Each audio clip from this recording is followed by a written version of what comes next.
తాకట్టులో ఉన్న బంగారాన్ని విడిపించి ఆ రోజు ఆన్లైన్ రేటుకే మేము కొంటాం. Sharma gold company. ఇవన్నీ కూడా జరిగితే ఈరోజు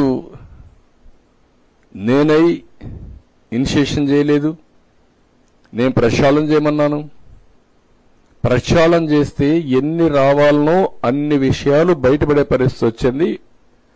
భగవంతుడి యొక్క మహత్యం అనుకోవచ్చు, ఏదనుకోవచ్చు, ఇది కూడా వచ్చింది. ఇప్పుడు వచ్చినప్పుడు ఒక రాజకీయ పార్టీ ప్రవర్తించవలసిన తీరు,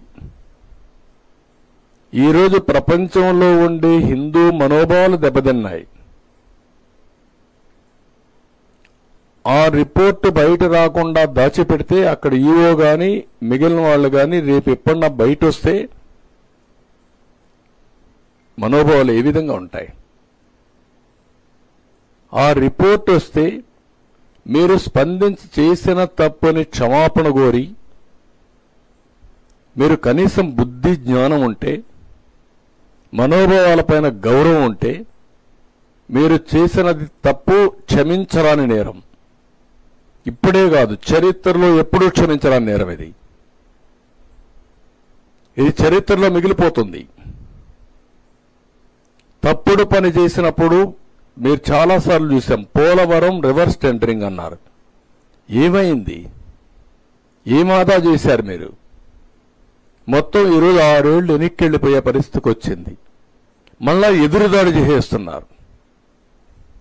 దీంట్లో కూడా మీరు చేసే తప్పుడు పని చేసి మళ్ళా ఎదురుదాడి చేసే, అంటే మీరు చేసిన తప్పని మీరు చేసింది రైట్ అని సర్టిఫికెట్ వల్ల, అంటే మీరు బాబాయిని చంపి వేరే వాళ్ళ పైన పెడితే నేను యాక్సెప్ట్ చేయాలనా? వెంకటేశ్వర స్వామికి అపచారం చేసి మళ్ళా మీరు ఎదురుదాడి చేస్తే, లేకుంటే ఆ రిపోర్ట్ని తారుమారు చేసి మీకు నేను సహకరించాలనా? అంటే ఏమనుకుంటున్నారు మీరు? నిన్నటి నుంచి చూస్తున్న ఒక్కొక్కరి స్టేట్మెంట్లు కడుపు రగిలిపోతుంది, గుండె తరక్కుపోతుంది, ఆవేశం వస్తుంది. ప్రతి ఒక్కరికి సెంటిమెంట్ ఉంటాయి. మీకు నమ్మకం లేకపోవచ్చు. నమ్మకం లేకపోతే మీరు దూరంగా ఉండండి. నేను ఎప్పుడు కూడా ఒకటే చేశాను, ముఖ్యమంత్రిగా ఉన్నంత వరకు మత సామరస్యాన్ని కాపాడడం నా బాధ్యత. రెండోది, నేను నచ్చిన దేవుడికి పూజ చేసుకోవడం నా కర్తవ్యం. అట్లని చెప్పి వేరే మతాలను ఎప్పుడు కూడా నేను ద్వేషించడం కానీ అపచారం చేయలేదు. ఒకసారి చర్చలపైన దాడులు జరిగితే నేనే ఇన్వెస్టిగేషన్కి వెళ్ళాను. మెదక్, తాడేపల్లిగూడెం రెండు కూడా చాలా స్టబన్గా యాక్ట్ చేసి మళ్ళా అలాంటి సంఘటనలు పునరావృతం కాకుండా చేశాను. మత సామరస్యాన్ని కాపాడాం. ఇప్పుడు మీరు చేసింది ఇన్ని చేసి ఇష్టానుసారంగా బాధ్యతారహితంగా భక్తుల మనోభావాలు దెబ్బతినే విధంగా చేసిన అపచారాలన్నీ కప్పిపుచ్చుకుంటూ ఎదురుదాడి చేస్తే తప్పు ఒప్పైపోతుందని, అపచారం ప్రజలు మర్చిపోతారని, లేకుంటే వేరే వాళ్ళపైన మీరేదో నెపం చేస్తే ఇవన్నీ జరిగిపోతాయనే పరిస్థితికి మీరు వచ్చారంటే ఎక్కడికి పోతున్నారని అడుగుతున్నా. ఏంటి మీ ధైర్యం?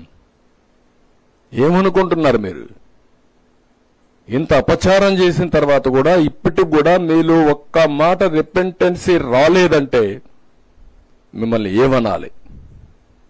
మిమ్మల్ని ఏ విధంగా ట్రీట్ చేయాలి? ప్రజలు ఏ భాషలో చెప్పాలి? ఇంకా ఏ విధంగా వాళ్ళు రియాక్ట్ కావాలి? ఇప్పటికే మనోభావాలన్నీ దెబ్బతిని ఒక్కొక్కరు ఎమోషన్లు కుంగిపోయే పరిస్థితికి వచ్చారు. నిన్న పవన్ కళ్యాణ్ గారు కూడా ఈరోజు ఏది జరిగిన అపచారానికి ఆయన ప్రాయశ్చిత్త యజ్ఞం చేసే పరిస్థితికి వచ్చాడు. ఎవరి పాటికి వాళ్ళు ఏంటి జరిగింది, ఏంటి అన్యాయం అంటే మళ్ళా నువ్వు ఎక్కిలు చేస్తున్నావు అంటే నీకు ఎవడిచ్చాడు ఈ అధికారం ఈ రాష్ట్రంలో? అసలు మీద మనిషి పుట్టుకని అడుగుతున్నా. మీ ప్రవర్తన చూస్తే ఏదన్నా లెక్కలేదా మీకు? ఏదంటే చేస్తారా? ఏదంటే చేస్తే మేము సపోర్ట్ చేయాలన్నా మిమ్మల్ని? నేను ఎన్నోసార్లు మీకు కూడా చెప్పాను, ప్రజలకందరికీ చెప్పాను, ఎన్నోసార్లు చెప్పాను. సుమన్ టీవీలో మీ పర్సనల్ అండ్ బిజినెస్ ప్రమోషన్స్ కోసం కింది నెంబర్కి కాంటాక్ట్ చేయండి.